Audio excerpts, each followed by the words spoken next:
आज हम पढ़ेंगे एंथ्रासिन का स्ट्रक्चर, है ना। अब आपको पता है इसका मॉलिक्यूलर फॉर्मूला क्या है, C14H10, है ना। अब आपने देखो ये काफ़ी कुछ रिसेंबल करती है, इसका जो मॉलिक्यूलर फॉर्मूला है वो रिसेंबल करता है बेंजीन और नेफ्थलीन से। कैसे, देखिए बेंजीन में C6H6 है, 4 कार्बन 2 हाइड्रोजन जोड़ दिया तो C10H8 बन गया नेफ्थलीन, उसमें 4 कार्बन 2 हाइड्रोजन जोड़ दिया तो एंथ्रासिन यहाँ पर बन जाता है C14H10।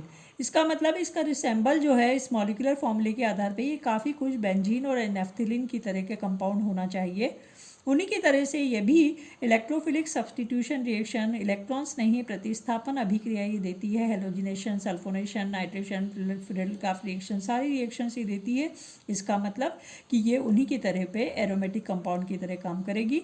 अब आपके पास ग्रीव और जो आपके पास लिबरमन ने जो स्ट्रक्चर दिया है वो ये स्ट्रक्चर दिया है कि हमारे पास इस फॉर्मूले C14H10 के आधार पे हमारे पास ये फॉर्मूला होना चाहिए, और इसको प्रूव करने के लिए उन्होंने कुछ एविडेंसेस भी हमको दिए हैं कि ये स्ट्रक्चर जो है वो सही है। वो एविडेंसेस जो हैं वो ये बताते हैं कि ये स्ट्रक्चर सही कैसे है कि देखिए, अगर आपने एंथ्रासिन लिया और एंथ्रासिन का अगर आप ऑक्सीडेशन करते हो तो ऑक्सीडेशन करने पर एंथ्राक्विनॉन बनता है। एंथ्राक्विनॉन के दो तरफ बेंजीन रिंग है, और इसको अगर आप पोटाश के साथ 240 डिग्री सेंटीग्रेड पे गर्म करते हो तो 2 मॉलिक्यूल जो है यहाँ पे बेंजोइक एसिड के मिल जाते हैं, जो कि प्रूव करते हैं कि ये स्ट्रक्चर जो है वो सही है।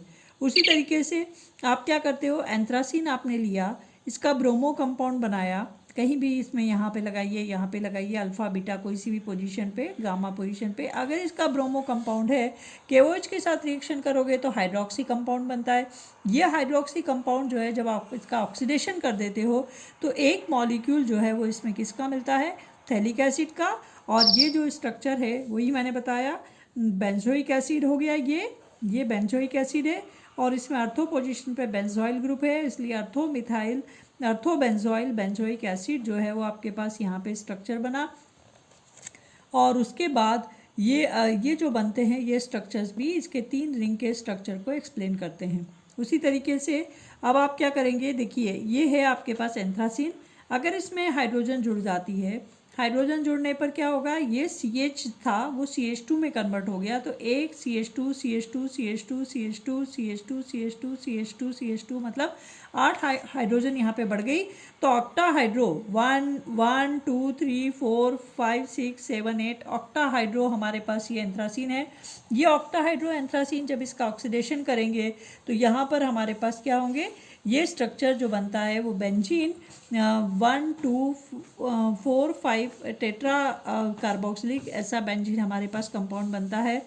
ये सारे स्ट्रक्चर्स जो हैं वो ये बताते हैं कि अगर इसका ये स्ट्रक्चर जो है वो सही है, और अगर हम इसको ये माने कि इसमें 14 कार्बन हैं 10 हाइड्रोजन हैं, तो कार्बन के ऊपर 14 कार्बन हमने लगाए, 10 हाइड्रोजन हमने आसपास में लगा दिए, इसका मतलब बीच वाली जो कार्बन है वो कैसी होना चाहिए, इन दोनों बेंजीन रिंग के बीच में आना चाहिए, क्योंकि कार्बन की 4 वैलेंसी है इसलिए उसको इन दोनों बेंजीन रिंग के बीच में आना चाहिए। बाकी जगह पे हम हाइड्रोजन्स को लगा देंगे बाहर की तरफ सब, और 4 कार्बन की वैलेंसी को ध्यान में रखते हुए हमारा जो स्ट्रक्चर है वो ऐसा बन सकता है कि 4th वैलेंसी को हम ऐसे भी दिखा दें या 4th वैलेंसी को हम ऐसे भी दिखा दें। तो 4 वैलेंसी कार्बन की दिखाते हुए और हाइड्रोजन की संख्या को दिखाते हुए हमारे पास ये 2 स्ट्रक्चर जो हैं वो ये बनते हैं, अल्फ़ा बीटा और गामा। यहाँ 3 पोजीशन है, अल्फ़ा पोजीशन है, बीटा पोजीशन है, और ये गामा पोजीशन कहलाती है, जो कि हमने पहले भी पढ़ा था। इसलिए इसके मोनो सब्सटीट्यूटेड या डाई सब्सटीट्यूटेड प्रोडक्ट जो भी बनेंगे वो अल्फ़ा बीटा गामा पोजीशन को दिखाते हुए ही बनेंगे, और ज़्यादा मात्रा में डाई सब्सटीट्यूटेड प्रोडक्ट बनेंगे, है ना। उसके बाद हम इसका स्ट्रक्चर अगर बताएं तो यहाँ पर हमारे पास क्या हो रहा है कि हमारे पास ये जो स्ट्रक्चर है कैकुले वाला, इसके हमको 4 रेजोनेंस स्ट्रक्चर्स यहाँ पर हमको मिलते हैं। अब ये 4 स्ट्रक्चर्स मिलते हैं और इसमें भी इसकी 9 और 10 पोजीशन एंथ्रासिन की बहुत ज़्यादा एक्टिव होती है ना। अब अगर क्या करते हैं कि जब 9 और 10 पोजीशन पे हम किसी की योगात्मक अभिक्रिया करते हैं, कोई भी ग्रुप अगर 9-10 पोजीशन पे आके लगता है, तब हमारे पास एक बेंजीन रिंग अलग और एक बेंजीन रिंग अलग हमको दिखती है, ठीक है ना। प्रोडक्ट यहाँ जुड़ जाएगा और 2 बेंजीन रिंग जो है वो हमको यहाँ दिखेगी। अब अगर आप इसकी रेजोनेंस एनर्जी की बात करें तो रेजोनेंस एनर्जी इसकी 81 किलो कैलोरी होती है, जब इसकी 9-10 पोजीशन पे योगात्मक अभिक्रिया की जाती है तो दो डिफरेंट हमारे पास वियोजित बेंजीन रिंग हमको यहाँ पर मिलती है।